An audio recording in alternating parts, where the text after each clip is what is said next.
Hello and welcome to History Sleep Stories. Tonight we're going to travel back in time to the real, everyday lives of people who lived centuries ago. We're going to explore a part of their lives that we all share: sleep. How did people in the Middle Ages, from the poorest peasant to the king in his castle, actually sleep? You might be surprised to learn that their nights were often very different from ours. We'll uncover the facts, strip away the myths, and learn about the fascinating rhythm of day and night in a world without electric lights, alarm clocks, or the modern comforts we take for granted. So, get comfortable, close your eyes, and let your mind drift back to a time. But before that, consider subscribing to History Sleep Stories. The medieval home at night. Imagine for a moment that you are not in your room, in your bed. You are in a small, one-room house in an English village around the year 1300. This single room is where an entire family lives, works, eats, and sleeps. The walls are made of a timber frame filled with wattle and daub, which is basically a mix of sticks, clay, and straw. The floor is packed earth, sometimes covered with rushes, which are like dry grasses. The roof is thatched, made from thick layers of straw or reeds. Now, let's talk about the light, or the lack of it. As the sun goes down, the world doesn't just get a little dimmer like when you turn a lamp down. It gets truly, deeply dark. There is no street light outside your window because there is no glass in your window. There might be a wooden shutter, but that's it. The only light inside comes from the fire in the central hearth, a simple fire pit in the middle of the room, or from a rushlight. A rushlight isn't a fancy candle. It's a reed dipped in animal fat, and it gives off a very small, smoky, flickering light. It doesn't push back the darkness much. It just creates a small pool of light and moving shadows. This darkness dictates everything. Without good light, it's hard to do any work that requires you to see details. You can't read, because most people don't own books, and can't read anyway. You can't sew fine stitches or do delicate carpentry. So, when the sun vanishes, the work of the day largely comes to an end. The rhythm of life is tied directly to the sun. You rise when it rises, and you prepare to rest when it sets. In this one room, the whole family is together. This might include parents, children, grandparents, and even a farm animal or two. It was not unusual to bring a valuable animal, like a cow or a sheep, inside at night for safety from thieves or predators. So, the air in the room is thick with the smells of wood smoke, the earthy scent of the floor, the smell of the people, and the animals. Where does everyone sleep? There are no separate bedrooms. Beds are often simple piles of straw or dried ferns, stuffed into a rough cloth tick, which is like a large sack. This is placed on the floor, or sometimes on a low wooden platform, to get it off the cold, damp ground. These are not the high, soft mattresses we know today. They are lumpy, and they can be home to fleas and lice, which are just a normal, annoying part of life. The wealthier you were, the better your sleeping arrangements.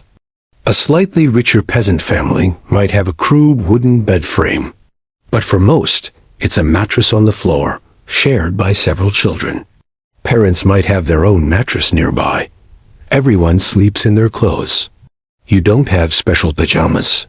You likely sleep in the same tunic or smock you worked in all day, maybe with an extra blanket wrapped around you. Your clothes help keep you warm. Warmth is a constant battle. The fire in the hearth might be banked covered with ashes to make it burn slowly through the night, but it still gets cold. The damp from the ground can seep up. The wind whistles through the gaps in the walls and the shutter. So, families sleep close together for shared body heat. The animal in the corner also gives off a little warmth. The night is not quiet in the way we think of quiet. Without the constant hum of cars, appliances, or electronics, the sounds of the night are the sounds of nature and the home. You hear the crackle of the dying fire. You hear the rustle of the straw mattress as someone turns over. You hear the breathing and soft snores of your family. You hear the scuttling of mice in the rushes on the floor. From outside, you hear the wind in the trees, the call of an owl, the distant howl of a wolf, or the bark of a fox. These sounds are normal. They are the soundtrack of the night. This is the basic reality of sleep for the vast majority of medieval people. It was a communal activity, a necessary pause in a life of hard work, dictated entirely by the sun and the seasons. It was often uncomfortable by our standards, but it was also a deep, essential rest that prepared them for another long day of labor from sunrise to sunset. As you drift towards sleep, imagine that shared human experience, the feeling of a family huddled together in the dark, finding safety and warmth in each other, waiting for the first light of dawn to begin again. The beds of the common people. Let's get a closer look at the most important piece of furniture in the medieval home, even if it was just a pile of straw. The bed. For common people, the peasants, the serfs, the villagers who made up about 90% of the population, the bed was a simple, practical thing. Its main job was to provide a bit of cushion and insulation from the cold, hard ground. The most basic bed was just a heap of straw or dried ferns, piled in a corner. This was cheap and easy to replace. When the straw got too old, lumpy, or infested with bugs, you could just take it outside and burn it, then bring in a fresh pile. This was the absolute minimum. A small step up from that was the mattress bag, or a tick. This was a large sack made of cheap, rough cloth like hemp or linen. You would stuff this sack with straw, dried leaves, grass, or ferns. This kept the stuffing contained and made it a bit more comfortable than just lying directly on the straw. However, this stuffing would break down over time, becoming flat and lumpy. It also didn't do much to keep the bugs out. Fleas, lice, and bedbugs were common problems that everyone just had to live with. People might sprinkle herbs like lavender or mint in the straw, not because they were fancy, but because the strong smell was thought to help keep the insects away. This mattress tick would be placed directly on the floor, which was often just beaten earth. This was cold and damp, especially in the winter. To solve this, people would sometimes build a low wooden platform to raise the bed off the ground. This provided a little protection from the damp and the cold air that settled on the floor. It also kept you slightly further away from the mice and other critters that scurried around at night. What did they use for covers? Blankets were valuable items. Peasants didn't have fluffy, woven blankets like we do. They used what they had. This was often a coverlet made of coarse, heavy wool. It was scratchy, but it was warm. In colder weather, they might use their own cloaks or outer garments as extra blankets. Pillows were a luxury. Most common people would not have had a soft pillow. They might rest their head on a log of wood or a bundle of straw stuffed into a small sack. It was purely functional. Sleeping was almost always a group activity. The entire family would sleep together in one bed or on a series of mattress sticks placed close together. This wasn't just for closeness. It was for survival. Sharing body heat was the most effective way to stay warm through a long, cold night. Children would huddle together. Parents would have the youngest children with them. It was common for a servant to sleep in the same room as their master, or for an apprentice to sleep in the same space as his master's family. Privacy, as we understand it, did not really exist. For a slightly wealthier peasant or a craftsman living in a town, the bed might be more substantial. They might own a proper bed frame. This wasn't a fancy carved wooden bed, but a simple frame, perhaps with ropes crisscrossing from side to side to support the mattress tick. This is where the phrase "sleep tight" might come from. These ropes would loosen over time, so you had to tighten them to make the bed firm and comfortable. Their mattress might be stuffed with slightly better materials, like wool clippings or rags, instead of just straw. They might own a proper wool blanket, and maybe even a sheet made of linen. This was a big step up in comfort. But even for them, The bed was often a multi-purpose space. During the day, you might sit on it, or it might be the nicest piece of furniture in the main living area. So, when we think of a medieval peasant going to sleep, we shouldn't imagine a person tossing and turning on a soft mattress, annoyed by a lump.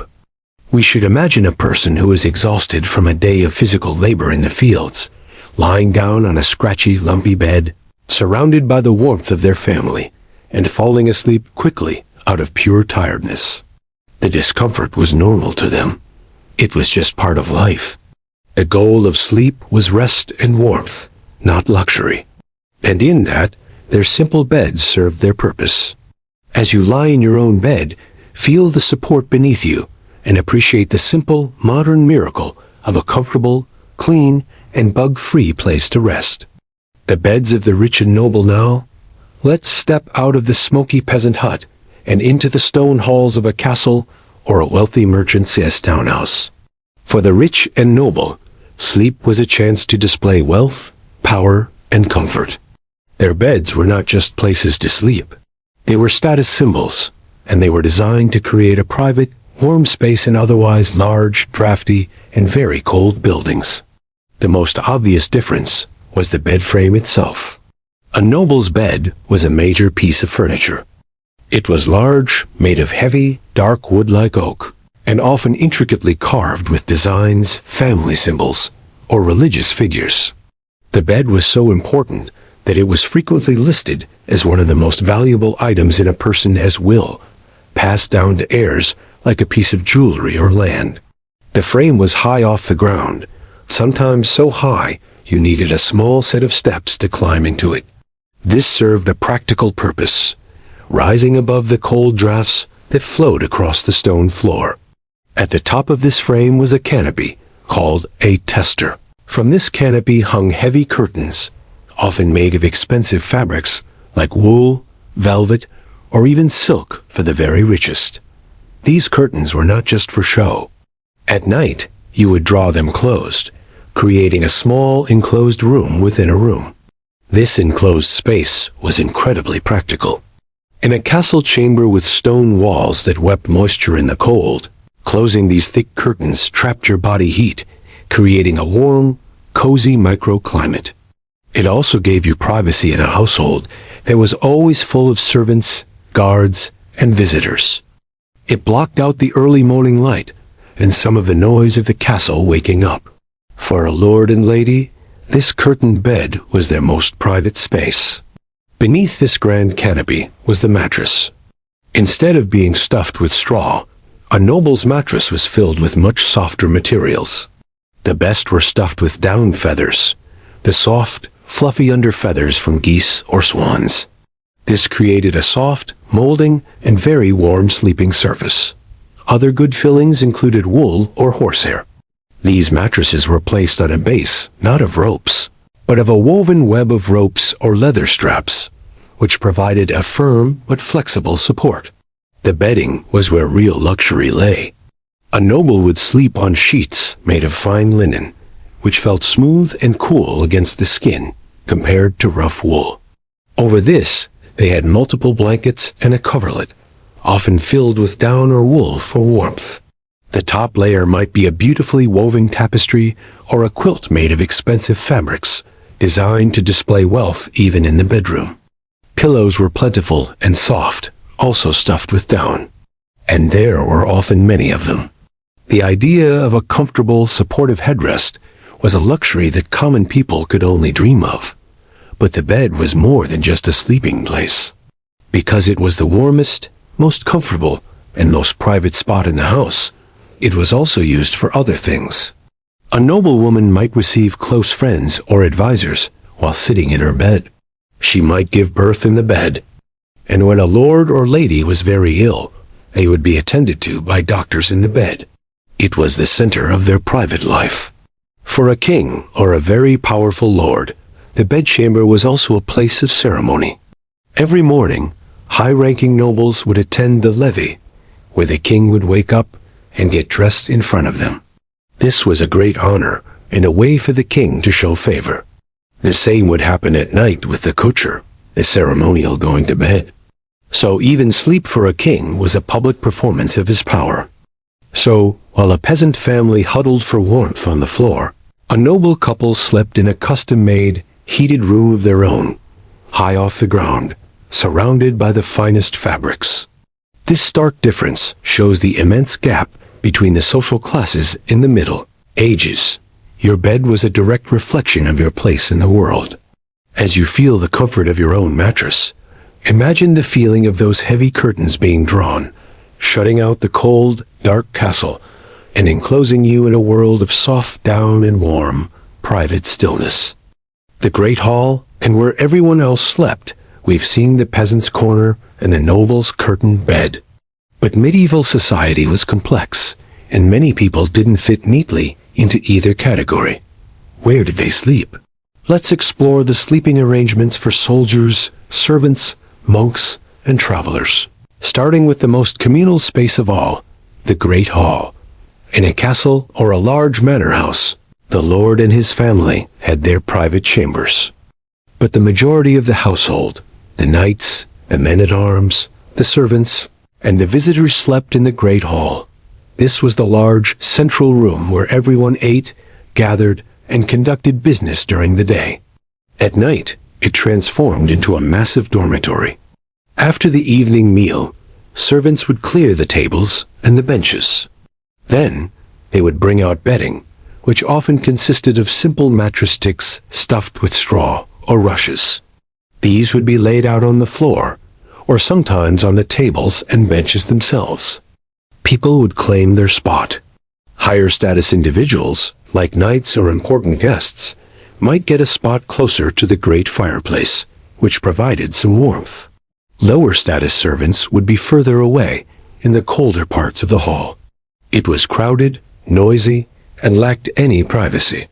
You were sleeping next to dozens of other people, all of whom had been working, training, or traveling all day. The air would have been thick with the smell of food, smoke, sweat, and the rushes on the floor, which weren't changed as often as they should have been. It was not a comfortable or hygienic place to sleep, but it was efficient. The Lord provided a roof and a place to sleep for his entire household in one room. Soldiers and men-at-arms guarding the castle might not even get a mattress in the hall. While on duty, they would sleep in the guardrooms next to the gatehouse or on the walls themselves. Their bed might be a pile of straw or a simple pallet on a stone floor. Sleep for a soldier was often interrupted, taken in shifts between watches. Then there were travelers. If you were journeying across the country, where would you sleep? Inns did exist, especially along popular pilgrimage routes or near towns. But they were not like modern hotels. A typical inn was just a larger version of a peasant's house. You would pay for a spot in a communal sleeping room. This often meant sharing a large bed with several strangers. You might have 3 or 4 people in a bed, head to toe. If the beds were full, you might just get a space on the floor of the main room, near the fire. It was not very clean, safe, or private, but it was better than sleeping outside. For monks and nuns, sleep was a religious act. They lived in monasteries and convents, and their lives were ruled by a strict timetable called the canonical hours. They slept in large, communal dormitories. These rooms were often long and plain, with rows of simple beds or cots. The beds were usually wooden frames with a straw mattress and a wool blanket. Comfort was not the point. The point was to rest the body sufficiently to be able to wake up in the middle of the night for prayer. In fact, monks often slept fully clothed. They would just take off their shoes and maybe their outer robes before getting into bed. This was partly for warmth in the stone-built monasteries, but also so they could get up quickly for the nighttime services. Their sleep was deliberately interrupted as a form of religious discipline, to remind them that God was more important than their rest. Finally, think about the very poor, the beggars, the homeless, the destitute. For them, sleep was wherever they could find a bit of shelter. This could be under a bridge, in a barn, if the farmer was kind, in a church porch, or simply huddled in a doorway in a town. They had no mattress, no blanket, and no guarantee of safety. For them, a cold night could be a death sentence. Sleep was a dangerous necessity. So the medieval night was populated by sleepers in all sorts of places.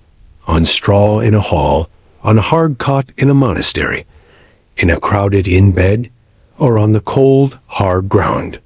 Sleep was not always a safe, comfortable, or private experience. It was a basic human need that was met in whatever way a person's social status and circumstances allowed. As you lie in the quiet and safety of your own room, think of the bustling, snoring, shifting mass of people in a medieval hall, all finding their own rest in a shared space under a single roof. What they wore to bed. What did medieval people wear when they went to sleep? The simple, direct answer for the vast majority is, they wore their clothes. The concept of dedicated pajamas or nightwear is a much later invention. For medieval people, your day clothes were your night clothes, and this practice was driven by practicality, poverty, and the constant battle against the cold. Let's start with the common people, the peasants. A peasant's daily clothing was simple and limited. A man would typically wear a long tunic of wool or linen, belted at the waist, and perhaps some rough hose, like leggings, on his legs. A woman would wear a long ankle-length dress or smock, also made of wool or linen. Underneath, both men and women might wear a lighter linen undertunic or a shirt. This was their basic wardrobe. They might own only one or two sets of clothing. When it was time to sleep, you did not take these clothes off. You might loosen your belt or take off your outer tunic or your shoes, but you would keep your undertunic or smock on. There were several very good reasons for this. First, and most importantly, was warmth. A medieval home was cold, especially at night when the fire was low. Your clothes, particularly if they were made of wool, provided essential insulation. Stripping down would mean losing that layer of warmth and exposing your skin to the cold air. Second, getting undressed and dressed was a process. There were no zippers or easy buttons. Clothes were fastened with laces, pins, or simple ties. It was just easier to sleep in them. Third, there was the issue of modesty and readiness. In a one-room house where the whole family slept together, complete undressing wasn't practical or considered proper. Also, if you needed to get up quickly in the night, to use the privy, to check on a noise, or to flee from some danger, you were already dressed and ready to go. For the very poor, their clothes were also their blankets. A cloak or a heavy outer tunic would be spread over them as an extra cover during the night. Now, what about the nobility? Did they have special night clothes? Sometimes, but not in the way we think. A wealthy lord or lady, sleeping in their curtained bed, had more options. They would certainly take off their elaborate outer garments, their gowns, surcoats, and fine tunics. But they would not sleep naked. They would sleep in their linens. This meant the long shirt-like undergarments made of soft, fine linen that they wore under their fancy clothes. For a man, this was a long linen shirt that could reach to his knees. For a woman, it was a long linen chemise or smock. These linen garments were comfortable against the skin, and they could be washed more easily than the heavy, expensive outer woolen clothes. So, while a noble person wasn't sleeping in their day-to-day working clothes, they were still essentially sleeping in their underwear. They might also wear a cap or a coif on their head, made of linen or silk, to keep their head warm during the night.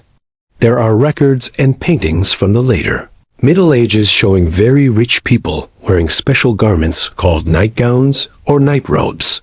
However, these were not for sleeping in.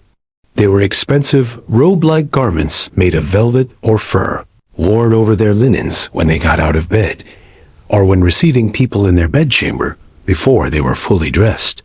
They were a symbol of status and leisure, not practical sleepwear. So, whether peasant or prince, the medieval approach to sleepwear was fundamentally practical. Clothes were a vital source of warmth and a marker of your social station, even in sleep. The peasant in his woolen smock and the lady in her linen chemise were both using their clothing to achieve the same goal: a warmer, more comfortable night's rest. As you feel the softness of your own pajamas, imagine the simple, practical feeling of a long linen shirt, or the rough, familiar wool of a tunic, serving as the only barrier against the chill of a medieval night. The rhythm of the night. First and second sleep. One of the most surprising and fascinating discoveries about medieval sleep is that it might not have happened all in one single block, the way we usually sleep today. Many historians now believe that people in the Middle Ages, and in fact people in many pre-industrial societies, practiced what is known as segmented sleep or biphasic sleep. This means they slept in two distinct chunks during the night, with a period of wakefulness in between. This pattern was dictated by the same thing that dictated everything else: the sun. In a world without electric light, the period of darkness could be very long, especially in the winter, sometimes 14 hours or more. It seems that people did not, and perhaps could not, sleep straight through all those hours of darkness. Here is how it likely worked for many people. After the sun went down and the final chores were done, people would go to bed. They would then sleep for what they called the first sleep. This was a deep sleep of several hours, perhaps from 9 p.m. until midnight or 1 a.m. After this first sleep, they would naturally wake up. This was not a groggy, annoyed waking. It was a natural, calm period of wakefulness that could last for an hour or two. This was the watch, or the watching period. What did people do during this time? All sorts of quiet, contemplative, or practical activities. A married couple might talk quietly in bed about the day, their children, or their plans. A person might get up to use the chamber pot, check on the animals, or add a log to the fire. This was also a time for prayer. The church had nighttime prayer services, called nocturnes or matins, which occurred around midnight. Monks were required to attend these services, and devout people living near a church might hear the bells and say their own prayers. This wakeful period was also a time for reflection. Lying awake in a quiet, dark house, a person might think about their dreams or ponder a problem. It was also, according to some historical documents, a popular time for intimacy between couples. After this period of wakefulness, which might last 1 to 2 hours, people would feel sleepy again. They would then settle down for their second sleep, which would last until the dawn began to lighten the sky. This second sleep was often lighter and involved more dreaming. This pattern of first and second sleep was considered completely normal. It was just the natural way that humans slept when they were in tune with the cycles of light and dark. Medical books from the time even referenced it, suggesting that the time after the first sleep was the best time to conceive a child, or that lying awake on your back during this period was good for digestion. Why did this pattern change? The answer, as with so many things, is the coming of artificial light, especially gas lighting and then electric light in the 18th and 19th centuries. With brighter, cheaper light available, people could stay active later into the evening. The night was no longer a time of forced inactivity. As people started going to bed later, they compressed their sleep into one long block to still get enough rest before the workday began. The natural period of wakefulness in the middle of the night was slowly lost. So the next time you find yourself lying awake in the middle of the night, don't get frustrated. You might be experiencing an echo of a much older human rhythm. For a medieval person, that wakefulness was not insomnia. It was just a part of the night, a quiet, peaceful interlude between two periods of rest. Imagine that stillness, the deep, profound quiet of a world asleep, and the feeling of being calmly, peacefully awake in the heart of the night, waiting for the second sleep to come. Part 7. Nighttime Dangers and Fears. The medieval night was not just a time of rest. It was also a time of danger and very real fears. Without modern police forces, streetlights, or secure locks, the darkness hid many threats, both real and imagined. For medieval people, The fear of the night was a rational response to a dangerous world. Let's start with the physical dangers. The most obvious was fire. With houses made of wood, thatch, and with open hearths inside, the risk of a fire starting and burning down an entire village or a neighborhood in a town was extremely high. A stray spark from the hearth, a knocked-over rushlight, or a poorly banked fire could lead to disaster. People were careful, but accidents happened, and once a fire started in the tightly packed wooden buildings, it was almost impossible to stop. The fear of waking up to the smell of smoke and the crackle of flames was a constant, low-level anxiety. And there was the danger of crime. Robbery and violence were more common under the cover of darkness. A locked wooden shutter was not a great defense against a determined thief. In towns, night watchmen patrolled the streets, but they couldn't be everywhere. Travelers were especially vulnerable, which is why people tried to reach an inn or a safe house before full dark. The phrase "to be in the dark" literally meant to be in a state of ignorance and vulnerability. There were also dangers from animals. In the countryside, wolves were a genuine threat, especially in the winter when food was scarce. They might prey on livestock, but there are also records of wolf attacks on people. Other animals, like wild boar, could be dangerous if stumbled upon. Even in towns, packs of stray dogs could be a problem at night. But beyond these physical dangers, the night was also a time of supernatural fear. In the pitch black, with only flickering firelight to push back the shadows, the human mind tends to imagine things. Medieval people had a very real and powerful belief in the supernatural. They believed that the night was when evil spirits, demons, ghosts, and witches were active. People believed that demons could torment you in your sleep, causing nightmares or even sitting on your chest, making it hard to breathe, a phenomenon we now call sleep paralysis, but which they called being hag-ridden. They believed that the souls of the dead could walk the earth, and that ghosts haunted certain places. Witches were believed to fly through the night, working their evil magic. To protect themselves from these supernatural dangers, people used rituals and objects. They might say prayers before going to sleep, asking for protection from God and the saints. They might hang herbs like St. John's wort over the door or in the room to ward off evil spirits. A cross or a holy relic in the house was thought to provide protection. Some people would even sleep with a piece of iron, like a knife, under their pillow, as iron was believed to repel witches and fairies. The sound of the wind whistling through a crack in the wall wasn't just the wind. It could be a ghost or a spirit. The creak of a tree branch outside wasn't just a tree. It could be something more sinister.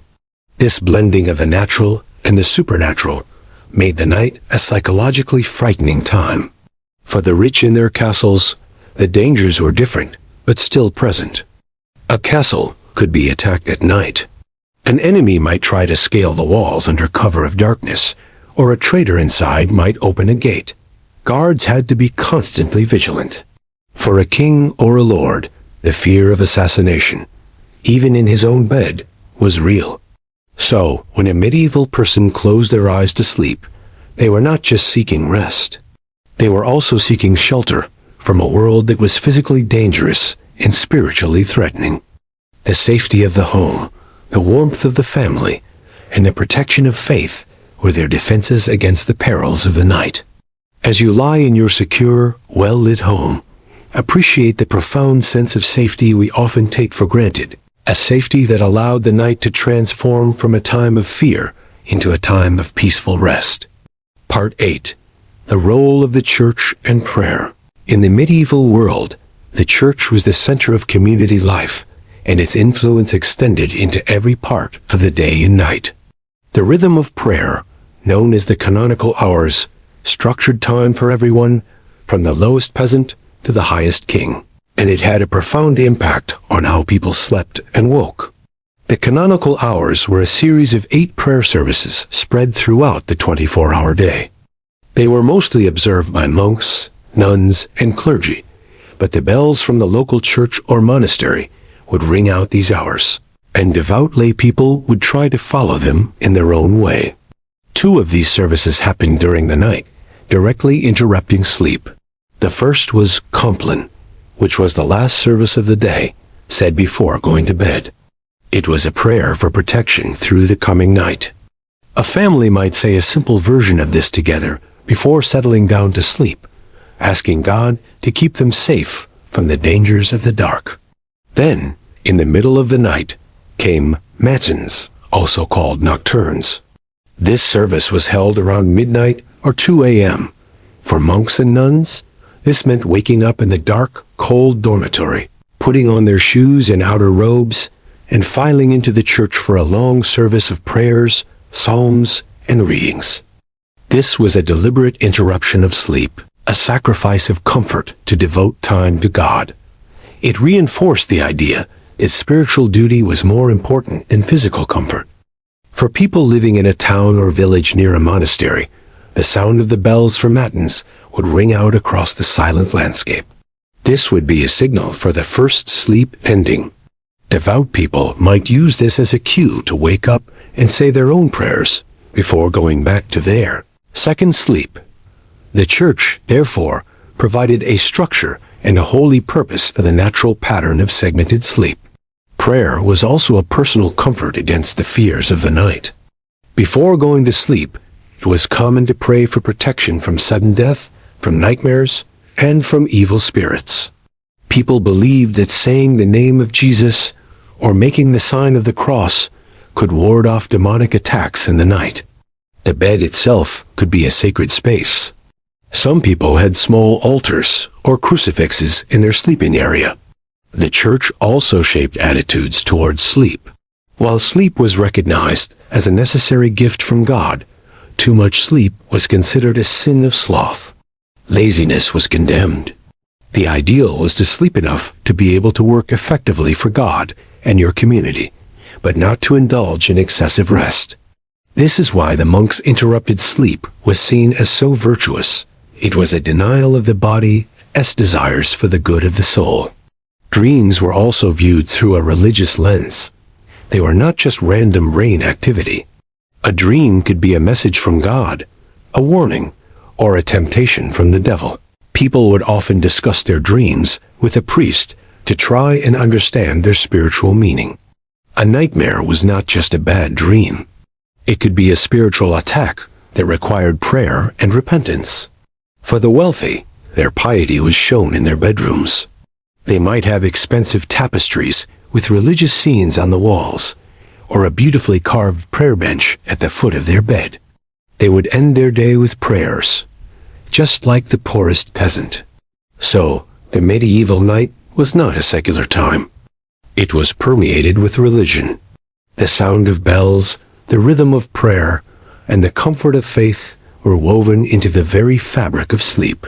The night was a time to trust in God's protection and to reaffirm one's beliefs, even in the vulnerable state of sleep. As you drift towards sleep, imagine the sound of distant church bells ringing in the deep night, a call to prayer that structures the rest of an entire community, connecting the world of sleep to the world of the divine. Dreams and nightmares in the medieval mind.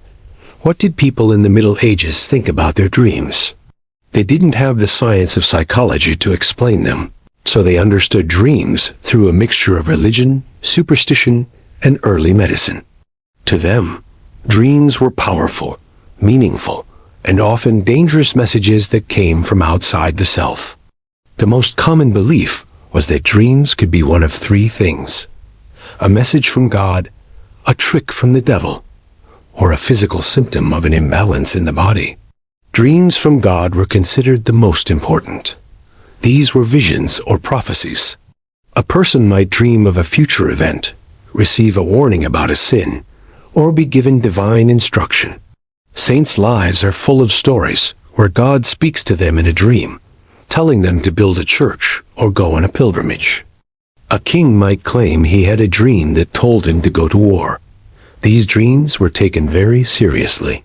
People would often pray for a true dream to help them make a difficult decision.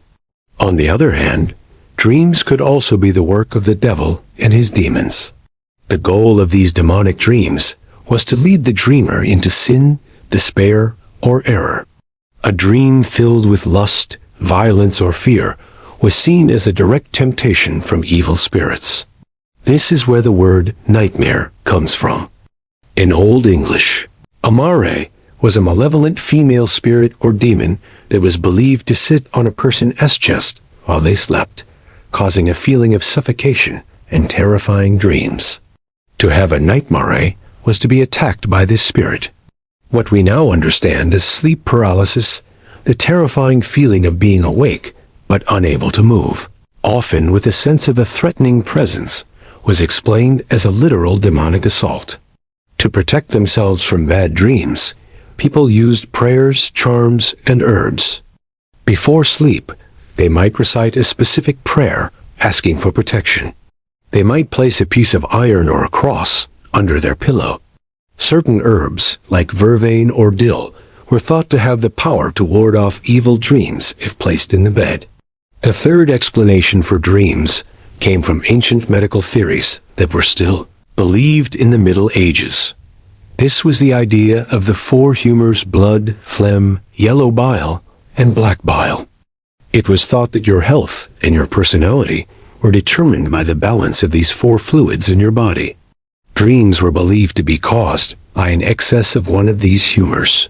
For example, if you had too much blood, a sanguine humor, you might have happy, lively dreams. If you had too much phlegm, a phlegmatic humor, your dreams might be dull and unmemorable. An excess of yellow bile, a choleric humor, could cause angry, fiery dreams. And too much black bile, a melancholic humor, was thought to cause sad, fearful, and dark nightmares.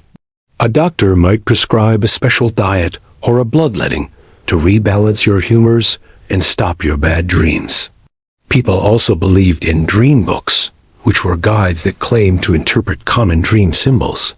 For example, dreaming of flying might mean you were going to receive an important message. Dreaming of losing a tooth might be a warning of a coming illness or death in the family. These books were popular, even though the church often disapproved of them, considering them a form of superstition. For the average person, a dream was a significant event. You would wake up and think about it, perhaps tell your family about it over breakfast, or even go to a priest or a wise woman in the village to ask for its meaning. It was not something to be dismissed. In a world where the line between the natural and the supernatural was very thin, the dream world was a real and powerful place that you visited every night, for better or for worse. As you dream tonight, imagine a time when those dreams were seen as messages from another world, filled with divine guidance, demonic temptation, or clues to the health of your own body. Medicine and sleep problems. Did medieval people have trouble sleeping? Absolutely. Just like us, they suffered from insomnia, snoring, and other sleep disorders. But without modern medicine, their understanding of the causes and their treatments were very different. They relied on a blend of herbal remedies, dietary advice, and theories about the body that had been passed down from the ancient Greeks. The primary medical theory was, as we mentioned, the theory of the four humors. Sleep problems were often seen as a sign that your humors were out of balance. For example, insomnia was frequently linked to an excess of melancholy, black bile, or choler, yellow bile. Too much melancholy made you sad, worried, and unable to sleep because your brain was too cold and dry. Too much choler made you hot-tempered and restless, also keeping you awake. To treat this, a doctor would try to rebalance your humors. If you had too much hot choler, they might recommend a cooling diet. This meant eating foods like lettuce, cucumbers, and fish, and avoiding heating foods like garlic, onions, and red meat. They might also suggest the most common medical procedure of the Middle Ages, bloodletting. The idea was to drain some of the excess humor from your body.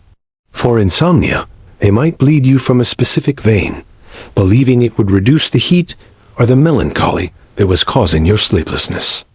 Herbal remedies were the most common and practical solution for sleep problems. much like how some people use herbal tea today. Many of these herbs are still known for their calming properties. Chamomile. This was widely used.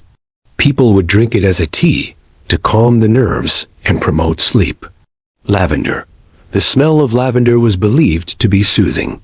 It was often sewn into little pillows or sachets and placed near the head to help a person sleep. Poppy. The opium poppy was known and used as a very powerful painkiller and sleep aid. It was dangerous, but it was used in very small, careful amounts to induce sleep, especially for people in severe pain. Valerian. This plant has a strong, unpleasant smell, but its root was used as a sedative to help with restlessness and insomnia. Hops. Besides being used to make beer, hops were also known for their sleep-inducing properties. People would sometimes stuff their pillows with hops to help them sleep. Snoring was also a known problem, though it wasn't treated with medical devices. It was mostly just accepted as an annoying fact of life, especially in communal sleeping situations. However, some medical texts suggested that snoring was caused by a blockage of phlegm, and they might recommend a diet to reduce phlegm or herbs to clear the sinuses. For more serious sleep disorders, like what we might call sleepwalking or severe nightmares, the explanation often turned to the supernatural. As we discussed, these were frequently seen as the work of demons or evil spirits. The treatment, therefore, was not medical but spiritual. It involved prayers, blessings, holy water, or wearing amulets for protection. It's also important to remember that the physical discomfort of medieval life contributed to sleep problems. A lumpy, itchy straw mattress full of bugs, a cold room, a hungry stomach, or the pain from a day of hard labor could easily keep a person awake. For these problems, there was no easy cure. You just had to endure it. So, while a medieval person might sip a cup of chamomile tea to find sleep, just like someone today, their understanding of why it worked was completely different. They saw it as cooling a hot humor or drying a wet one, not as affecting neurotransmitters in the brain. Their approach to sleep was a fascinating mix of practical observation, ancient science, and a deep-seated belief in the connection between the body, the natural world, and the spiritual realm. As you rest tonight, think about the long history of humans seeking a good night's sleep, and the centuries of herbal knowledge and simple remedies that people have used to find their way to rest. The sounds and smells of the night. If you could travel back in time and spend a night in a medieval village, your senses would be overwhelmed. The silence we associate with the countryside today didn't exist, and the smells would be much, much stronger. The medieval night was a rich tapestry of sounds and smells that formed the background for everyone's sleep. Let's start with sound. Without the constant low hum of motors, electronics, and distant traffic, the natural and human-made sounds of the night were much more distinct. First, you would hear the animals. In a peasant's house, you might hear the rustling and quiet noises of the family's livestock sharing the room, a cow shifting its weight, a sheep bleating softly, the rustle of chickens in a coop. From outside, the sounds of the natural world were dominant. You would hear owls hooting, foxes barking, the howling of wolves in the distance, and the constant chirping of crickets and frogs, depending on the season. These were not occasional sounds. They were the constant soundtrack of the night. Then there were the human sounds. In a one-room house, you would hear every sound your family made. The deep breathing of your father, the soft snores of your brother, the rustle of the straw mattress as your sister turned over, the cough of a grandparent. From outside, you might hear the footsteps of the night watchman in a town, making his rounds and calling out the hour. 12 o'clock, and all is well. You might hear the distant bell from a monastery, marking the canonical hours, especially the matin service at midnight. In a city, the sounds were even more varied. You might hear people still talking in the street, the sound of a tavern door closing, the meowing of cats fighting over scraps, or the rumble of a cart on the cobblestones. The night was not always silent. It was alive with its own activities. Now, let's talk about smell. This might be the hardest thing for a modern person to adjust to. The medieval world was a world of strong odors. The concept of daily bathing did not exist. People washed much less frequently. So, in a crowded house, the smell of unwashed bodies was normal. The building itself had smells. The packed earth floor, especially when covered with rushes, had a damp, earthy smell. If the rushes weren't changed often enough, which they usually weren't, they would become filled with food scraps, animal droppings, and other waste, creating a stale, unpleasant odor. People would sometimes spread fresh herbs like mint or sweet-smelling flowers on the floor to help mask the smell. The smell of wood smoke permeated everything: the walls, the clothes, the bedding. It was a constant, familiar smell. There was also the smell of the animals living in the house. The tallow used in rushlights and candles, made from animal fat, gave off a smoky, greasy smell when burned. In towns, the smells were even stronger. There was no modern sanitation. Garbage and human waste were often thrown into the streets. The air could smell of rotting garbage, human and animal waste, and the smells from various trades like tanning, which used urine and animal feces, or butchering. People who could afford it might use perfumes or carry pouches of sweet-smelling herbs to block the stench. So, when a medieval person lay down to sleep, they were surrounded by this symphony of sounds and this palette of smells.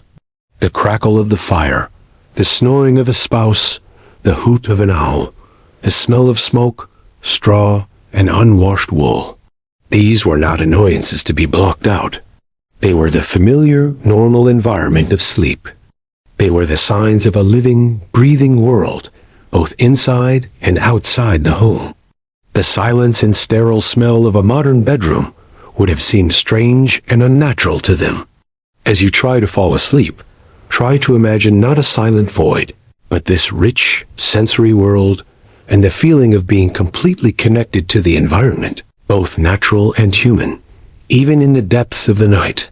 Waking up and starting the day. There were no digital alarm clocks in the Middle Ages. So, how did people know when to wake up? The answer, once again, was the sun. For the vast majority of people, the day began at dawn. The first light in the sky was the signal that the night was over, and it was time to start the work of a new day. In a peasant household, the first person to wake up was usually the woman of the house. Her first task was to revive the fire. The fire had been banked covered with ashes overnight to keep a core of heat alive. She would carefully remove the ashes and add kindling in a new log to get the fire burning brightly again. This was a crucial task. The fire was needed for warmth, for light, and for cooking the morning meal. Once the fire was going, the rest of the household would stir. There was no long, leisurely waking up. You got up because there was work to be done. The animals needed to be fed and let out to pasture if you had any. The cows needed to be milked. Water needed to be fetched from the well or a nearby stream.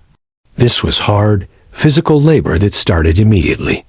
People would wash their faces and hands, but they did not take a morning shower or a bath. A full bath was a rare event, happening a few times a year at most. Instead, you would splash cold water on your face from a basin to wake yourself up. You would then put on the same clothes you had worn the day before, and the day before that. There was no changing into a fresh outfit. Breakfast was a simple, quick meal. It wasn't a large, cooked affair like a modern breakfast. For a peasant, it might be a piece of coarse dark bread, perhaps dipped in a bit of ale or watered-down wine, and maybe a small piece of cheese or some leftover pottage, a thick stew from the night before. The main meal of the day was later, around noon. Then it was off to work. For a peasant, this meant going to the fields to plow, plant, weed, or harvest, depending on the season. The work was dictated by the sun, and it would continue until the light began to fade in the evening. For the nobility, the morning routine was more elaborate, but it still started early. A servant would be responsible for waking up early to light the fire in the Lord's chamber. The Lord and Lady would wake up, put on their linens, and then the ceremonial levee would begin. This was when the Lord would be dressed by his servants, often in the presence of his advisors and favored knights. It was a public display of his status. Each piece of clothing would be handed to him by a servant of a specific rank. This could be a long process. After being dressed, the Lord would attend a morning prayer service, then have a morning meal. He would then begin his day's work, holding court, listening to petitions from his people, meeting with his advisors, planning military campaigns, or going out to hunt. In towns, the craftsmen and shopkeepers would wake up at dawn to open their workshops. The apprentices would sweep the floor and prepare the tools. The city gates would be opened, and the day's business would begin. The sound that signaled the start of the day for everyone in town and country was the church bell. The bell would ring for the first service of the day, called lauds at dawn. This was the universal alarm clock. It called the monks to prayer, told the peasants in the fields that the day had officially begun, and told the craftsmen in the towns to open their shops. So, the medieval morning was a practical, purposeful time. There was no concept of hitting the snooze button. Sleep ended when the sun rose, and the business of survival and daily life began immediately. The transition from sleep to work was swift and direct, a rhythm dictated by the unchangeable cycle of nature. As you wake up to the sound of an alarm clock, imagine waking instead to the growing light in the sky, sound of a church bell, and the immediate pressing need to rebuild the fire and start another long day of labor. Children's sleep in the Middle Ages. The experience of childhood in the Middle Ages was very different from today, and this extended to how children slept. Their nights were shaped by the same harsh realities as adult life: lack of privacy, the struggle for warmth, and the ever-present risk of illness. But within that, there was also a sense of security found in the closeness of family. From the moment they were born, the survival of an infant was uncertain. Many babies died in their first year from disease, infection, or complications at birth. For those who survived, their sleeping arrangements were simple and driven by safety and warmth. A newborn would sleep in a cradle, if the family could afford one. This was a wooden box, often on rockers, placed close to the fire for warmth. The cradle might be packed with straw and covered with a soft cloth. Very poor families might just use a drawer or a basket. The biggest danger to a sleeping baby was being accidentally smothered by a parent or sibling, or from getting tangled in the bedding. To help keep them safe and warm, babies were often swaddled. This meant they were wrapped tightly in long, narrow bands of cloth, like bandages. This kept their limbs straight and prevented them from kicking off their covers and getting cold. It also made them easy to carry around while the mother worked. People believed swaddling helped the baby's limbs grow straight and strong. Once a child was too big for the cradle, they would graduate to the family bed. There were no separate rooms or beds for children. They slept with their siblings and parents in the same mattress tick or bed frame. This was necessary for warmth, but it also meant that children had no concept of having their own sleeping space. The night was a communal experience. They would fall asleep listening to the conversations of the adults, the crackle of the fire, and the sounds of the night. For the children of nobles, things were slightly different. A noble child might have their own cradle, beautifully carved and decorated. They would be cared for by a nursemaid, who might sleep in the same room with them. As they grew older, they might share a bed with their siblings in a separate part of the castle, still attended by servants. But even for them, the idea of a private bedroom was rare until they were much older. There were no bedtime stories from books, as most people were illiterate. But there was an oral tradition of storytelling. A parent or grandparent might tell folktales, legends of local heroes, or religious stories around the fire in the evening.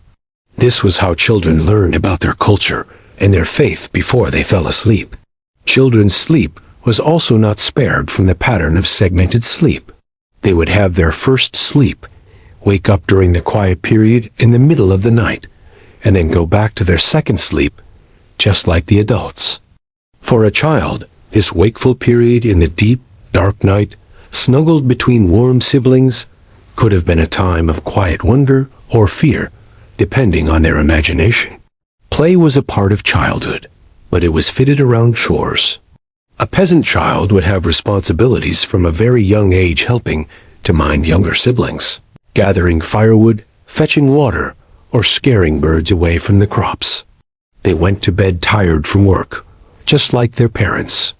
The exhaustion of physical labor likely meant that many children fell asleep quickly, despite the discomfort of their beds. For all children, rich and poor, life was fragile. Illnesses that are minor today could be deadly. The fear of the dark and of nightmares, explained as attacks by evil spirits, was very real.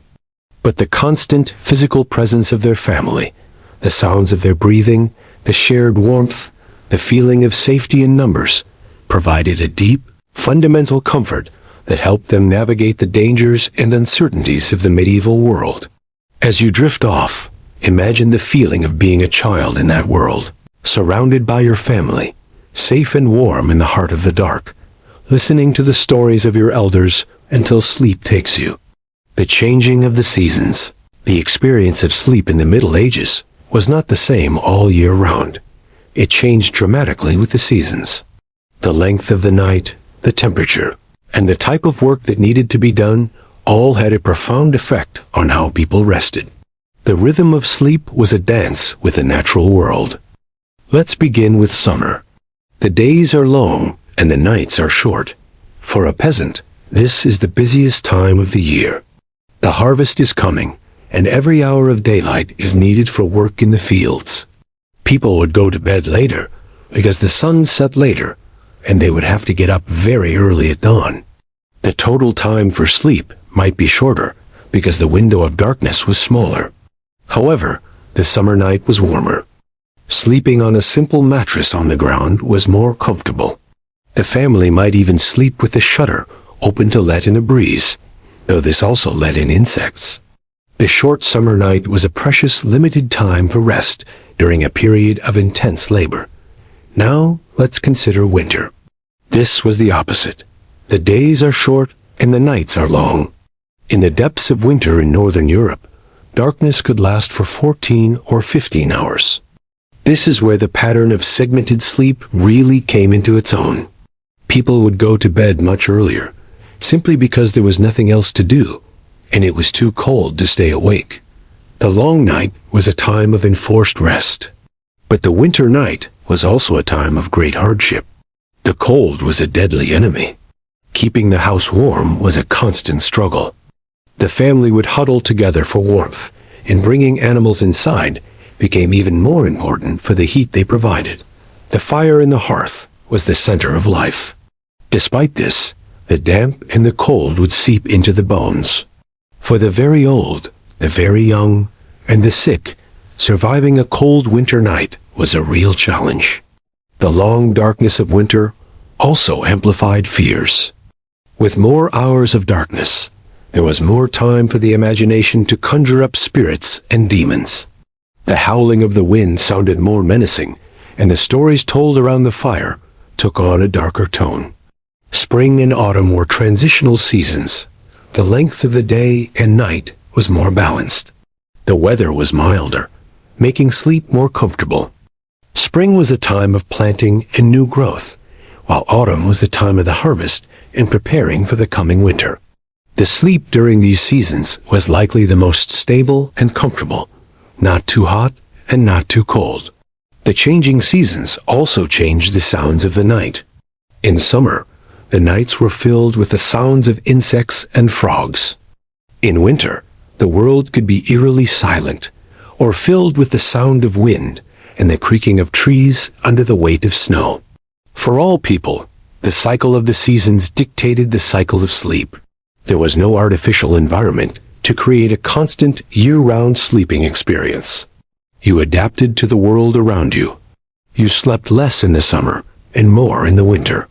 You dealt with heat, cold, and insects as they came. Your body's rhythm was tied to the sun and the earth in a way that is hard for us to imagine today. As you lie in your temperature-controlled room, think about the profound connection medieval people had with the natural world. A connection that meant their sleep was a living, changing thing, different from one month to the next. The legacy of medieval sleep. The world of medieval sleep feels distant and strange to us, a world of shared beds, segmented sleep, and nights ruled by the sun and the spirit. But if we look closely, we can see that our modern sleep habits are not the natural ones. They are a product of our technology and culture. The medieval way of sleeping offers us a fascinating window into a different human rhythm, and its legacy can still be found in some of our own behaviors. The most obvious change, of course, is the invention of artificial light. The candle, the oil lamp, and gaslight, and finally the electric light bulb slowly pushed back the night. People could stay active long after the sun went down. They could read, socialize, and work. This allowed us to compress our sleep into one long, continuous block. The natural pattern of first sleep and second sleep faded away because we no longer had 12 or 14 hours of darkness to fill. Our modern 8-hour sleep is, in a way, an artificial creation. The idea of a private bedroom is also a relatively modern invention. For most of human history, people slept in groups for warmth, safety, and lack of space. The concept that every child should have their own room, or even their own bed, would have seemed like an impossible luxury to a medieval person. Our desire for privacy at night is a mark of our wealth and modern living standards. Yet, echoes of the medieval night remain. Many people today still experience what sleep researchers call middle-of-the-night insomnia. They wake up for an hour or so in the middle of the night and have trouble getting back to sleep. Instead of being a disorder, this might be a biological memory of our old segmented sleep pattern. Knowing that this was once considered normal can be a comfort to those who experience it. Our continued use of herbal sleep aids like chamomile tea or lavender-scented pillows is a direct link to medieval folk medicine. While we now understand the science behind why they work, the knowledge itself is centuries old. The medieval understanding of sleep also reminds us of the deep connection between our physical environment and our rest. They knew that a cold room, an uncomfortable bed, or a hungry stomach would affect sleep, because they experienced it directly. We have solved many of those problems with central heating, comfortable mattresses, and plentiful food. But we still struggle with sleep when our environment is wrong, if it's too noisy, too bright, or too stressful. Finally, the medieval night teaches us about the shared human need for safety and comfort. A peasant family huddled together for warmth, a noble drawing the curtains of their bed, a monk rising for midnight prayers. All were seeking security and meaning in the vulnerable state of sleep. We do the same today, whether it's by locking our doors, reading a book before bed, or saying goodnight to our loved ones. The story of medieval sleep is not just a history of how people rested. It's a history of how people lived their fears, their beliefs, their families, and their place in the natural world. As you fall asleep tonight in your modern bed, you can appreciate the long journey that sleep has taken, from the straw-filled mattresses of shared huts to the quiet privacy of your own room. It's a story of change, but also of a constant, unchanging human need to find rest at the end of the day and to wake up ready to face the dawn. Let that thought carry you into a deep and peaceful sleep. Good night.